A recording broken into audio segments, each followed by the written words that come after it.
हम अपने भारत में देखो कैसा स्थापन किया गया कि सरस्वती की पूजा कराई जाती है।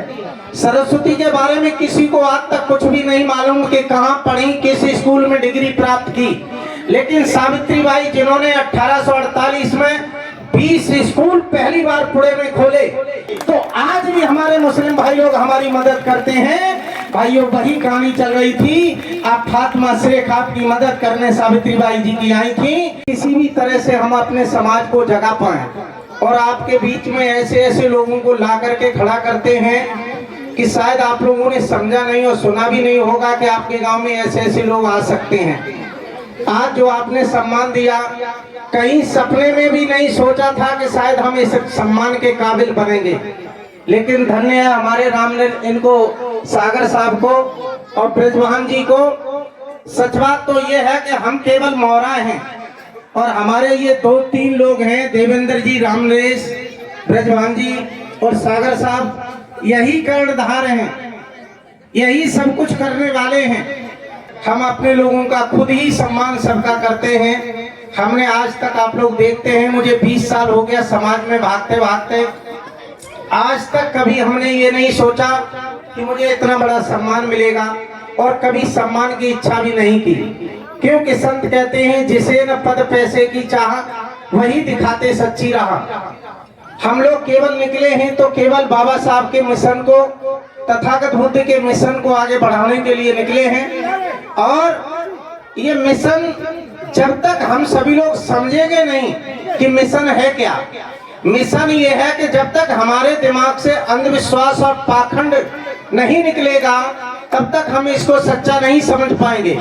हमारे ऊपर जब तक ये दुनियादारी, दुनिया के भगवान या देवी देवता जो थोपे गए हैं, ये जब तक हमारे दिमाग में भरे रहेंगे, तब तक ये मिशन की बात नहीं हो सकती। तो मेरा आपसे निवेदन है, ये जो हमारा कथा चल रही है, इसमें जो झांकियां दिखाई जाती हैं, इसलिए दिखाई जाती हैं, जैसे अभी जो झांकी चल रही है आपके सामने सावित्रीबाई फुले और ज्योतिबा फुले की। हम अपने भारत में देखो कैसा स्थापन किया गया कि सरस्वती की पूजा कराई जाती है। सरस्वती के बारे में किसी को आज तक कुछ भी नहीं मालूम कि कहाँ पढ़ी, किस स्कूल में डिग्री प्राप्त की। लेकिन सावित्रीबाई जिन्होंने 1848 में 20 स्कूल पहली बार पुणे में खोले, हमारी बहन बेटियों को पढ़ने का सबसे पहला अधिकार दिया, और जब पढ़ाई का काम शुरू किया तो ये मनुवादी व्यवस्था के लोगों ने उनको, उनके पिता जो गोविंद राव थे, उनसे घर से निकलवा दिया। और जब घर से निकलवा दिया तो आज हमें बताया जाता है कि मुसलमान तुम्हारे दुश्मन हैं। लेकिन बहनों भाइयों, मैं आपको बताना चाहता हूँ, बाबा साहब को जब जब मुसीबत पड़ी तब तब मुसलमानों ने सहायता की। मार्च सत्याग्रह की लड़ाई लड़ी तो मुसलमानों ने अपनी जगह सत्याग्रह करने को दी। बाबा साहब जब संविधान सभा में लड़ने के लिए जा रहे थे तो यहाँ के लोगों ने हरवा दिया, तो बंगाल के मुसलमानों के लोगों ने अपनी सीट खाली करके बाबा साहब को लड़ाया और संविधान सभा में पहुंचाया। मुसलमानों ने हर जगह हमारी मदद की। और आज फातिमा शेख जो सावित्रीबाई फुले की मदद करने जा रही थी, अभी मैं मंच पर देख रहा था, इन्होंने उस समय मदद की जिस समय सावित्रीबाई और ज्योतिबा फुले को घर से निकाला गया था। ये अपने घर ले गई और घर ले जा करके अपनी जगह दी और स्कूल खुलवाए, पूरी मदद की भाइयों।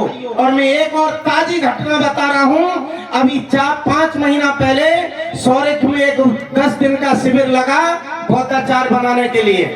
वहां पर एक धोबी जात के मास्टर साहब थे, उन्होंने अपना एक स्कूल दे दिया कि हम 10 दिन शिविर लगाने के लिए अपना स्कूल देते हैं। लेकिन भाइयों, आपको अंदाजा नहीं होगा, जिस दिन वो शिविर चालू होना था उस दिन वो जो दिवाकर मास्टर थे, उन्होंने मना कर दिया कि ये हम बौद्ध धर्म का काम अपने स्कूल में नहीं होने देंगे। अब अंदाजा लगाइए, हम कथा के लिए हमारी टीम आपके गांव में आ जाती और आप कह देते कि हम कथा नहीं कराएंगे, तो मुझे कितना कष्ट होता। उसी जगह पर एक मुस्लिम भाई थे, उन्होंने कहा मेरा मदरसा खाली पड़ा है, आप चलिए और पूरा 10 दिन तक शिविर लगाइए, हम उनकी मदद करेंगे और खाना भी देंगे। तो आज भी हमारे मुस्लिम भाई लोग हमारी मदद करते हैं। भाइयों, वही कहानी चल रही थी। आप फातिमा शेख आपकी मदद करने सावित्री बाई जी की आई थी, और देखिए आगे कहानी चले।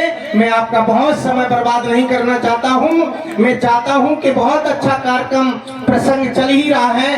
अगर आप लोग चाहोगे तो मैं रात्रि में रुक करके भी आपकी 2 घंटा 4 घंटा चाहोगे तो आज सेवा कर दूंगा, क्योंकि फिर कल मुझे फिर छुट्टी नहीं है, क्योंकि फिर ड्यूटी जाना पड़ेगा। तो आज रात्रि में सब लोग एक बार पुनः आएंगे और मैं आप सबकी सेवा करूंगा। क्योंकि कहानी विलंब होती जा रही है, मैं इसी के साथ साथ इस कार्यक्रम को और आगे बढ़ाना चाहता हूँ। बहुत बहुत साधुवाद, बहुत बहुत मंगल कामना।